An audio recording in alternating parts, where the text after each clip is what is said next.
आज का जो टॉपिक है चंपारण सत्याग्रह। नाम सुना है किसी ने? चंपारण का मतलब क्या होता है?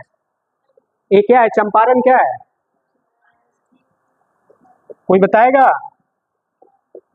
ये आंदोलन हुआ था नील की खेती के लिए। चंपारण जो है ये कहाँ है? बिहार में है। कहाँ है?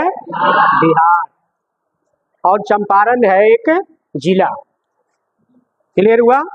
यह है वही चंपारण है जहाँ कभी राजा जनक का क्षेत्र हुआ करता था। सबसे पहले इसमें हम थोड़ा सा इसके नामकरण पे थोड़ा सा आपको मैं बताना चाहूँगा। जैसा कि नाम है चंपारण, इसका कोई मतलब बताएगा?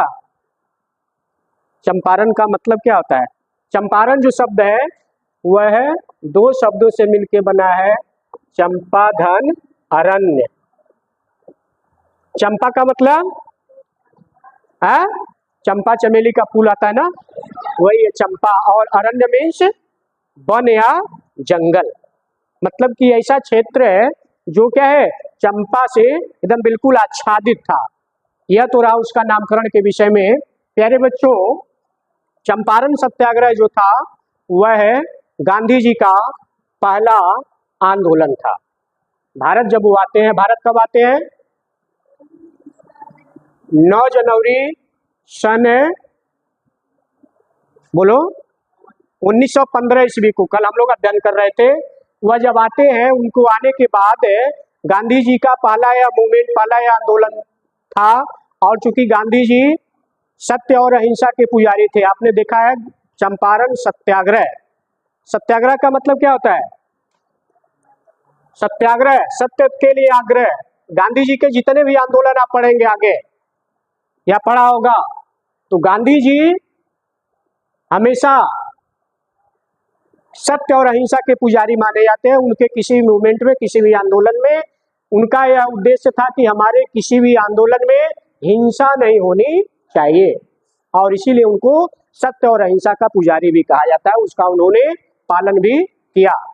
आगे बहुत सारे इनके जीवन काल में आंदोलन हुआ, और सभी क्या हुए? सभी सफल होते हैं, और किसी में भी किसी प्रकार की हिंसा नहीं होती है। यदि हिंसा भी होती है तो वह तुरंत उस आंदोलन को स्थगित कर देते हैं या बंद कर देते हैं। तो आपने देखा कि चंपारण सत्याग्रह, चंपारण सत्याग्रह आपसे परीक्षा में बार बार पूछता, और बहुत ही इंपॉर्टेंट टॉपिक आपके लिए, बार बार इससे क्वेश्चन आते भी हैं। तो चंपारण सत्याग्रह है, ये बेसिकली बिहार के किसानों का नील की खेती के लिए एक आंदोलन था। नील नाम सुना होगा। नील क्या होता है? कपड़ों पे चढ़ाया जाता है। नील की खेती होती थी। और एक चीज मैं बता दूं कि नील की खेती यह है बहुत खराब होती है, क्योंकि नील की जो जड़ें होती हैं वह काफी लंबी होती हैं, और लंबी होने के साथ जिस खेत में बोई जाती है वहाँ की सभी जो उर्वरा शक्ति होती है वो सबको खींच लेती है। वह जमीन कितना भी यदि उर्वरा शक्ति वाली हो, उसके बाद क्या होता है, 1 साल के बाद वहाँ अनउपजाऊ होता है, उर्वरा शक्ति नष्ट हो जाती है। लेकिन अब यहाँ विषय पर हम आते हैं। होता क्या है कि चंपारण, बिहार के चंपारण में ब्रिटिश सरकार, आपको मालूम होगा ये आंदोलन कब होता है? सन 1917 ईस्वी में। और उस समय पूरा भारत गुलाम था। अंग्रेज जो कहते थे हमको वही करना पड़ता था, हम दास्ता के जंजीरों में बंधे हुए थे। तो ऐसे कंडीशन में बिहार का जो चंपारण जो जिला होता है, चंपारण जो क्षेत्र होता है, यहाँ पे ब्रिटिश लोग कहते थे चंपारण के किसानों को आप क्या करेंगे? नील की खेती करेंगे। किसकी खेती? नील की। और उसके बाद जब नील की फसल तैयार हो जाती थी तो वे, चूंकि भारत में उसकी कोई फैक्ट्री नहीं थी, नील बनाने की जो प्रोसेस थी, जो मील था, वो कहाँ होता था? इंग्लैंड में होता था, ब्रिटेन में होता था। वे अंग्रेज बिहार के किसानों से जबरदस्ती नील की खेती कराते थे, और जो कच्चा माल होता था उसको इंग्लैंड ले आते थे। अपने वहाँ जो वर्कशॉप थे, जो कारखाने थे, वहाँ उसको नील बनाया जाता था, और यहाँ कम पैसों में ले जाते थे, सस्ते दामों पे ले जाते थे। और वहाँ पे जब नील तैयार होता था तो बहुत महंगे दामों पे उसको सेलिंग करते थे, और उसका लाभ वो कमाते थे। इसमें एक पॉइंट, सबसे जो महत्वपूर्ण पॉइंट आता है, बार बार आपकी परीक्षा में आता है कि 3 कठिया प्रणाली। आप लिखते जाएंगे कॉपी पे, जो मेन पॉइंट है 3 कठिया प्रणाली। परीक्षा में आता है कि 3 कठिया प्रणाली से आप क्या समझते हैं। नाम सुन लीजिए, 3 कठिया जैसा नाम है, लिखा है 3 कठिया। जैसे अपने यहाँ जमीन को पैमाइश किस आधार पर, जमीन को नापने का पैमाना क्या है? जैसे आपके यहाँ मैं पूछूं कितनी जमीन है तो क्या बताओगे? हाँ, या तो डिसमिल बनाओगे, बीघा, एकड़, यही होता है ना। ठीक उसी प्रकार से बिहार में जमीन नापने की जो पैमाना है वहाँ होता है कट्ठा होता है। कट्ठा का नाम सुना होगा, क्या नाम है? कट्ठा। और 20 कट्ठे में 1 बीघा होता है। कितना होता है? 1 बीघा।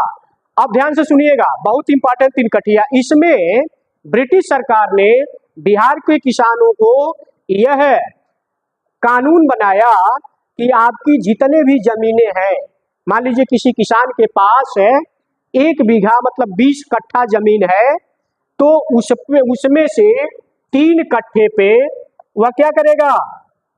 नील की खेती उसके लिए करना अनिवार्य था। रिकॉर्ड हो रहा है ना? तो मैं बता रहा था क्या करना होगा, 20 कट्ठे में से 3 जो कट्ठा होगा इसमें क्या करना होगा? नील की खेती करना अनिवार्य था। बात समझ में आई? और यही जो प्रणाली है यही बोली जाती है 3 कठिया प्रणाली के नाम से। क्लियर हुआ? यानी कि 20 कट्ठे में से कितने पे? 3 कट्ठे पे नील की खेती करना अनिवार्य है। अब यदि किसी के पास मनमानी तो चलेगी नहीं। आप ये भी देखा कि नील की खेती से कुछ होने वाली थी नहीं, क्योंकि ब्रिटिश का दबाव था और इसको करना अनिवार्य था। तो वहां का किसान बेबस होके, लाचार होके उस खेती को करता था, न चाहते हुए भी करता था, और उसका जो रॉ मटेरियल होता था वह ब्रिटिश लोग ले जाते थे। अब होता क्या है कि भले ही आपके पास खेती नहीं है या कम खेती है, यदि 20 कट्ठा से ज्यादा है, मान लीजिए 40 कट्ठा है, तो कितना होगा? उसका 6 भाग होगा। मतलब कि एक 20 कट्ठे में से 3 कट्ठे पे उस अनुपात में आपको नील की खेती करनी अनिवार्य होती थी। अब उस समय जमींदारी प्रथा थी, ब्रिटिश आते थे नील को खरीदने के लिए, तो जो नील को खरीदता था उसको हम लोग क्या करते थे? नीलहा। जैसे गांव में या आपके घर द्वार में जो आदमी जो काम करता है, तो उस काम के हिसाब से उसको कहा जाता है, उसका नाम, जैसे दूध जो बेचता है, दूध वाला है, ग्वाला कहा जाता है। तो उसी प्रकार से उन लोग क्या कहा जाता था? नीलहे कहा जाता था। और जब नीलहे आते थे तो वे अपने मनमानी रेट लगाते थे। भाई वह रॉ मटेरियल है, हम उसको कर क्या सकते हैं? भारत में उसका कोई उपयोग अन्य जगह होने वाला नहीं है। तो मनमानी उसकी इच्छा से वे जितना होने पौने रेट लगाते थे, उतना वहाँ के भारत के, बिहार के किसानों की मजबूरी बनती थी और उस रेट पे ही उनको देते थे, और वह उस कम रेट पे ले जाता था और उसको नील बना के मार्केट में ज्यादा से ज्यादा लाभ उसको कमाता था। क्लियर हुआ? और यह जो कानून था यह बिहार के, चंपारण के सभी किसानों के लिए क्या था? अनिवार्य था। कुछ समय बाद समय बदला और जर्मनी में क्या होता है कि वहां पे बहुत बड़ा कारखाना लगाया जाता है और वहां पे नील का कृत्रिम उत्पादन किया जाने लगा। जैसे हम आप जो यूज करते हैं नील, वह सब कृत्रिम होता है, ठीक है ना, वह नील की खेती वाला नहीं होता है। तो इस आधार पे अब बिहार के लोगों ने, चंपारण के लोगों ने सोचा कि अब साहब अब तो हमारे द्वारा जो नील की पैदावार हो रही है, नील की खेती आप लोग हम लोग से जबरदस्ती करा रहे हैं, अब चूंकि इसका मार्केट में कोई मूल्य भी नहीं है, तो अब तो हम लोगों को छोड़ दीजिए कि हमारे ऊपर जो जबरदस्ती आप इस तरह के लगाए हैं, निर्धारण किए हैं कि अनिवार्य है 20 कट्ठे में से 3 भाग पे, तो यह आप तो छोड़ दिया जाए, हमको हमारे चैन से तो रहना है। लेकिन उनका तो ठीक है, यदि आप ऐसा कर, तो फिर ब्रिटिश ने क्या किया? नियम बनाया, कानून बनाया कि यदि कोई भारतीय, कोई बिहार का ना किसान क्या करना चाहता है, खेती नहीं कर चाहता है, तो उसके उससे ज्यादा दूना तिगुना टैक्स देना पड़ता था ब्रिटिश सरकार को। अब इससे और परेशान, करे तब भी अच्छा, मतलब जो कर रहा है, खेती कर रहा है, वो भी परेशान है, जो नहीं कर रहा है, टैक्स देना चाहता है, वो और परेशान है। बिहार के किसान क्या हुए, एकदम तबाह हो गए, आजीज हो गए। सभी लोग जो जहाँ है सब परेशान है, किससे कहे कोई सुनने वाला नहीं है। लेकिन होता है कि सबकी जमीन एक जैसी नहीं होती है। कुछ उसमें ऐसा किसान थे, एक आध ऐसे किसान सामने आते हैं जिनको लगता है नहीं हमारी बात है, ये इस हम लोग से त्रस्त आ गए हैं, हम चलते हैं अपनी बात कहीं रखेंगे। ऐसे समय में गांधी जी का आगमन भारत में होता है और उस समय सन 1916 ईस्वी में लखनऊ में भारतीय राष्ट्रीय कांग्रेस का अधिवेशन होता है। ध्यान से सुनिएगा, क्योंकि उस समय भारतीय राष्ट्रीय कांग्रेस देश की सबसे बड़ी और मात्र एक ही पार्टी थी, सबसे बड़ी पार्टी थी भारतीय राष्ट्रीय कांग्रेस। बार बार आपकी परीक्षा में पूछता है कि भारतीय राष्ट्रीय कांग्रेस की स्थापना किसने किया था, किसने किया था? एओ ह्यूम, एलन ऑक्टेवियन ह्यूम। और जब उस समय भारतीय राष्ट्रीय कांग्रेस की स्थापना हुई तो उस समय उसके पहले जो अध्यक्ष बनाए गए WC बनर्जी, व्योमेश चंद्र बनर्जी। तो उस समय कांग्रेस का, और उसमें होता था कि कांग्रेस प्रत्येक एक साल का एजेंडा तैयार करती थी और प्रत्येक साल कांग्रेस का अधिवेशन होता था। तो हम लोग बात कर रहे हैं सन 1916 ईस्वी का। और इसमें क्या होता है, उस समय गांधी जी उस अधिवेशन में आए हुए। तो उस समय बिहार का एक किसान, जमीर वाला किसान था, साहसी किसान था, वह सोचा चलो गांधी जी आए, बहुत बड़े वकील हैं, बैरिस्टर हैं, कानून की शिक्षा प्राप्त करके आए हैं, उनसे चलते हैं, लखनऊ आए, हम उनकी समस्या, अपनी समस्या उनके सामने रखेंगे, हो सकता है हम लोगों के लिए कुछ मदद करें। उसके बाद बिहार के उस किसान का क्या नाम था, अभी मैं बताया, भूल गया, राजकुमार शुक्ला। क्या नाम था? राजकुमार शुक्ला। वो आते हैं और गांधी जी से मिलते हैं, अपनी सारी बातों को, सारी दुख, सारी पीड़ा को महात्मा गांधी जी से कह के सुना देते हैं। महात्मा गांधी जी बहुत इत्मीनान से सुनते हैं। और चूंकि गांधी जी को था भी कि हमको आंदोलन करना है, कोई बढ़िया मुद्दा मिले, हमारी फेम होनी चाहिए, तो गांधी जी को भी राजनीतिक करियर का ये पहला आंदोलन होता है, सत्याग्रह आंदोलन। और वो कहते ठीक है, तुम्हारी बात हमसे हम सहमत हैं और चलो हम चंपारण में आ रहे हैं। इसके बाद गांधी जी जाते हैं और बिहार चले जाते हैं। बिहार में एक जगह स्टेशन पड़ता है, रेलवे स्टेशन का नाम होता है छपरा, का नाम सुना होगा, छपरा रेलवे स्टेशन सुना है?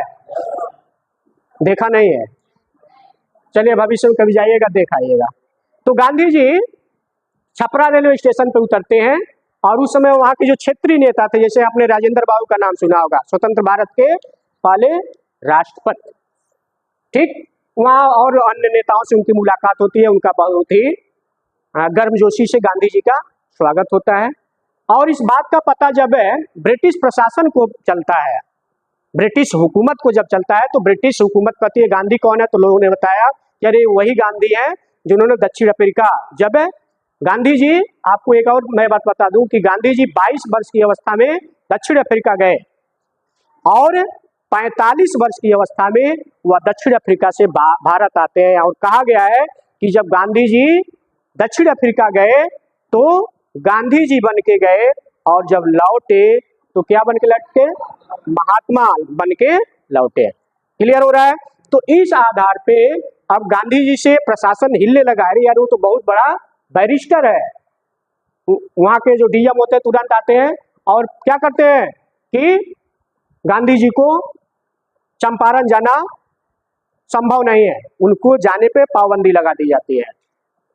लेकिन डीएम आते हैं, गांधी जी से मिलते हैं, गांधी जी कहते हैं देखिए ये हमारा संवैधानिक मामला है, हम यहाँ आंदोलन करने नहीं आ रहे हैं, हमारे किसानों की समस्या है, वहाँ हमको जाना है और यदि आप रोकेंगे तो मैं जरूर जाऊंगा। क्योंकि गांधी जी भी क्या थे? कानून के ज्ञाता थे। कानून से हर आदमी क्या होता है? डरता है। आप देखोगे कि गांव में या क्षेत्र में जो लोग वकील होते हैं, जो कानून के जानकार होते हैं, उनसे अच्छे अच्छे लोग भी नहीं डरते हैं। काहे नहीं डरते हैं? सड़क पे जाओगे तो पुलिस वाला तुमको रोक लेगा, लेकिन किसी गाड़ी पे यदि एडवोकेट का मार्का लगा है या कोई काला कोट पहन के जा रहा है तो सिपाही नहीं रोकता है। काहे नहीं रोकेगा? काहे को जानता है, वो कानून का जानकार है। और हम तो यहाँ नौकरी कर रहे हैं, आज हो सकता कल अपने गांव चले जाए तो कल मुकदमा लाद दे, तो हमको बुढ़ौतियों में घसीट के लाएगा यहाँ। और उतना नहीं, जो जज होता है वो भी किसका समर्थन सपोर्ट पहले करेगा? अपने वकील का तो ही करेगा ना। तो ये सारी चीजें, तो गांधी जी की बातों से प्रशासन सहमत होता है और गांधी जी फिर जाते हैं, कहाँ जाते हैं? चंपारण आते हैं। कहाँ आते हैं? चंपारण। और चंपारण जब आता है तो गांव के लोगों को बुलाया जाता है, किसानों को। अरे यार चलो गांधी जी आए। लोग आते हैं, देखते हैं, अरे वही बुढ़वा है गांधी जो धोती पहना हुआ है, वो क्या करेगा? लोग भागे जाते हैं, भागे, लेकिन उनको समझाया बुझाता है। गांधी जी से बात होती है। गांधी जी ने जो उस समय के उप राष्ट्रपति होते हैं, सारी उप राज्यपाल होते हैं, या उस समय के जो डीएम होते हैं, जो कमिश्नर होते हैं, सबको बुलाया जाता है। गांधी जी से बात होती है और गांधी जी कहते हैं कि नहीं, आप इन लाचार जो किसानों पे जो बेवजह के ये जो तीन कठिया प्रणाली आप लगाए हैं, इन किसानों के जो आपने इस प्रकार के टैक्स लगाए हैं, ये क्या है? यह गलत है। आप बताओ, फसल मैं लगा रहा हूं, अन्न मैं पैदा कर रहा हूं, और रेट का निर्धारण कौन करता है? ब्रिटिश कर रहे हैं। नील की खेती मैं कर रहा हूं, उस पे कितना बेचा जाएगा, इसका निर्धारण कौन कर रहा है? ब्रिटिश। तो ये निश्चित रूप से क्या है? गलत है। गलत है कि नहीं है भाई? मैं बोल रहा हूं, मैं जानता हूं कि मेरे फसल इस बोने में कितनी लागत लगी है, कितना खर्चा लगा है, इसके विषय में आप नहीं जानोगे। तो निश्चित रूप से वो फसल तैयार हो गई है, तो उसको कितने में बेचना है, मेरा कितना खर्चा आया, कितना मुझको लाभ मिलेगा, उसके हिसाब से उसका निर्धारण होना चाहिए। लेकिन इस आधार पे प्रशासन भी क्या करती है? हिलने लगती है। क्योंकि गांधी जी वकील थे, कोई भी कानून की जब तरीके से कोई काम करेंगे तो निश्चित रूप से आप सफल होंगे, और गांधी जी ने इसी का सहारा लिया। और इस आधार पे ब्रिटिश सरकार मानती है, ब्रिटिश सरकार कहती है कि ठीक है, हम एक कमेटी का निर्धारण कर रहे हैं, एक कमेटी का जांच समिति बनाई जाती है, और महात्मा गांधी जी को उसमें से एक मेंबर बनाया जाता है। मेंबर क्यों बनाया जाता है? क्योंकि सभी चोर चोर मौसेरे भाई सब इकट्ठा हो जाएंगे तो क्या न्याय करेंगे? नहीं, इसलिए गांधी जी को उसमें रखा गया। आपने नाम सुना होगा साइमन कमीशन का। साइमन कमीशन जब बाहर आया, भारत आता है, तो उसमें साइमन कमीशन का बहिष्कार किया गया भारतीय लोगों के द्वारा। हमारे जो क्रांतिकारी थे, हमारे जो नेतृत्वकर्ता, जो लीडर थे, उन्होंने नारा दिया, साइमन कमीशन गो बैक। क्यों कहा गया? क्योंकि वह साइमन कमीशन भारत में जांच करने आता है, लेकिन उसके जो सदस्य, सभी जो मेंबर होते हैं, वे सभी अंग्रेजी होते हैं। भाई जब भारत का कोई व्यक्ति रहेगा, जो व्यक्ति पीड़ित रहेगा, उसकी जब सुनोगे तब तो समझ में आएगी ना। तुम आओगे ऊपर ऊपर फाइल उलट के चल जाओ, आंतरिक रूप से जाओगे। तो गांधी जी को भी क्या किया गया? इसमें एक सदस्य बनाया गया, और वह जांच कमेटी बड़े ही बेहतरीन तरीके से एक एक किसानों की समस्याओं को सुना, समझा, और लास्ट में वह क्या करती है? निर्णय देती है। निर्णय दिया गया कि ब्रिटिश द्वारा आजकल ये जो तीन कठिया जो प्रणाली अपनाई गई थी, जो इन किसानों पे, इन बागान मजदूरों पे जो बेवजह टैक्स लगाए गए थे, वह क्या है? निश्चित रूप से गलत है, ऐसा नहीं होना चाहिए। और इतना ही नहीं था, सरकार को, प्रशासन को झुकना पड़ा गांधी जी के सामने। गांधी जी ने कहा कि आप सबसे पहले ये जो तीन कठिया प्रणाली है, इसको आप बंद कीजिए। हम भी किसान हैं, हम भी स्वतंत्र हैं, हमारी जो इच्छा करेगी उसको मैं बोऊंगा। हम आज से नील की खेती नहीं करेंगे। पहला शर्त यह माना। पहला शर्त क्या था? तीन कठिया प्रणाली क्या हो? हाँ, बंद किया जाए, समाप्त हो। दूसरा मांग क्या था? आपने हमारे किसानों को जो बेवजह टैक्स लगाए हैं, जो कर लगाए हैं, वह क्या किया जाए? उसको तुरंत समाप्त किया जाए। और तीसरा क्या था? कि आपने हमारे किसानों से आज तक जो अवैध रूप से जो टैक्स या तीन कठिया प्रणाली द्वारा जो आपने वसूला है, उस समूचे धनराशि का 25% भाग प्रत्येक किसान को मिलना चाहिए। और इस आधार पर, इस बात पे सहमति बनती है, और फिर क्या किया जाता है? सरकार सभी मांगों को पूरा करती है, सभी किसानों को उनका 25% हिस्सा वापस किया जाता है। और इस आधार पे गांधी जी का यह पहला जो सत्याग्रह आंदोलन होता है, यह क्या होता है? सफल होता है। गांधी, अब इससे क्या होता है, गांधी जी की और प्रसिद्धि फेम हो गया, गांधी जी। और इसी में रविन्द्रनाथ टैगोर जी ने गांधी जी को क्या कहा था, महात्मा गांधी, मतलब वो क्या है, महान है। और इस आधार पे गांधी जी को तमाम लोगों ने अलग अलग उपाधियों से भी विभूषित किया। तो ये तो रहा चंपारण सत्याग्रह या चंपारण आंदोलन। क्लियर होगा। चंपारण आंदोलन कब किया गया, 1917। बिहार का कौन किसान मिलने गया गांधी जी से, राजकुमार शुक्ला।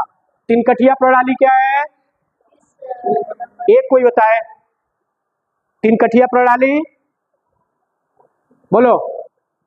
20 कट्ठे में से 3 कट्ठे पर नील की खेती करना अनिवार्य था। क्लियर हुआ, तिनकठिया प्रणाली।